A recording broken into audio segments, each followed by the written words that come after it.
नमस्कार मित्रांनो, स्वागत आहे आपल्या सचिन सिन्फो या यूट्यूब चॅनलवर. बघा मित्रांनो, खूप दिवसापासून वाट पाहत आहेत पोलीस भरतीचे विद्यार्थी.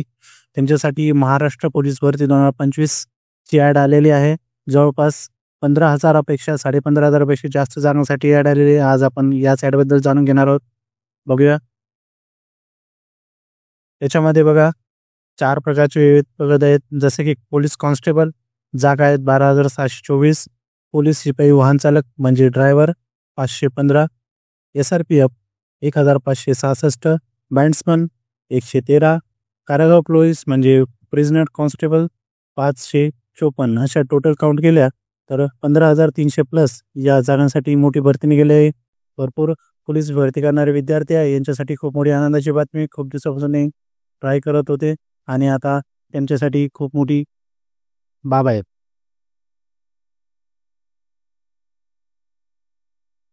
पोलीस भरती तयार करण्यासाठी खूप मोठी संधी आहे. युनिट्सनुसार रिक्त जागा म्हणजे प्रत्येक मुंबई शहर असेल, ठाणे शहर असेल, नागपूर शहर असेल, जसं एक मुंबईला 2,643 जागा आहे, ठाणे शहरला 654 जागा आहेत, मुंबई लोहमार्गला 743 जागा आहे, रायगडला 97 जागा आहे, लोहमार्ग संभाजीनगरला 93 जागा आहेत, छत्रपती संभाजीनगर ग्रामीणला 57 जागा आहेत, तसेच छत्रपती संभाजीनगर शहरला 150 जागा आहेत, अमरावती ग्रामीणला 214. अशा प्रकारे पूर्ण महाराष्ट्रामध्ये ज्या जिल्ह्यांमध्ये ग्रामीण शहरी असेल, ह्या सर्व जागा इथे तुम्हाला इथे पाहायला भेटतील. तुम्ही पाहू शकता तुमच्या जिल्ह्यामध्ये कुठे किती जागा आहेत, कारण की प्रत्येक जिल्ह्यावाईज वेगवेगळे ॲप्लिकेशन आहे, वेगवेगळा फॉर्म आहे, एकदाच नाही आहे. प्रत्येक जिल्ह्यावाईज वेगवेगळा फॉर्म भरताना येणार आहे. त्याच्यामुळे तुम्ही तुमच्या जिल्ह्यामध्ये कुठे किती जागा आहेत या नक्की पाहून घ्या आणि याचा स्क्रीनशॉट काढून घ्या जर तुम्हाला पाहिजे असेल तर.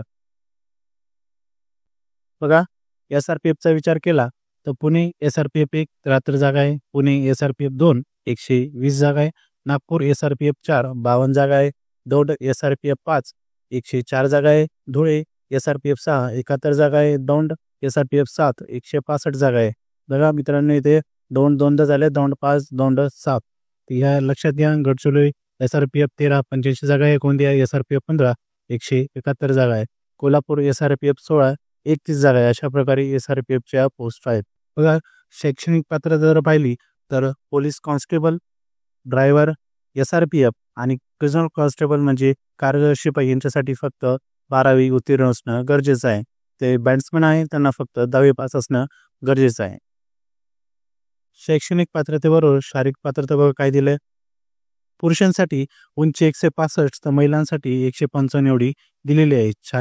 छाती जर बघितलं पुरुषांसाठी त्यांना फक्त 79 सेंटीमीटर पेक्षा कमी नसावी असं म्हटलेलं आहे. बघा पुढे शारीरिक पात्रतेबरोबर शारीरिक परीक्षाबद्दल बघा. पुरुषांसाठी 1600 मीटरसाठी 20 गुण आहेत, 100 मीटरसाठी 15 गुण आहेत आणि गोळाफेकसाठी 15 गुण आहेत. तेच महिलांसाठी 800 मीटरसाठी 20 गुण, 100 मीटरसाठी 15 गुण आणि गोळाफेकसाठी 15 गुण दिलेले, असे टोटल 50 गुण असणार आहेत. बघा, वयाचा विचार केला तर 30 नोव्हेंबर 2025 रोजी मागासवर्ग म्हणजे इतर मागासवर्गीय जर सोडले त्यांना 5 वर्ष सूट आहे. तर 31 नोव्हेंबर 2025 रोजी पोलीस शिपाई, बँड्समन आणि कारागृह शिपाई यांचं वय 18 ते 28 मध्ये असणं गरजेचं आहे. त्याचबरोबर शिपाई वाहन चालक ड्रायव्हरचं जर बघितलं तर 19 ते 28 मध्ये यांचं वय असणं गरजेचं आहे. आणि SRPFचा विचार केला तर यांचं वय 18 ते 25 मध्ये असणं गरजेचं आहे 30 नोव्हेंबर 2025 रोजी. बघा पुढे, फॉर्म भरायची शेवटची तारीख पाहिली तर 30 नोव्हेंबर 2025 आहे.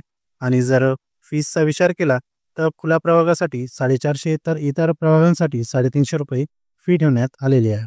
अशाच प्रकारच्या इन्फॉर्मेटिव्ह माहितीसाठी आमच्या सचिन सिन्फो या यूट्यूब चॅनलला सबस्क्राईब करा. धन्यवाद.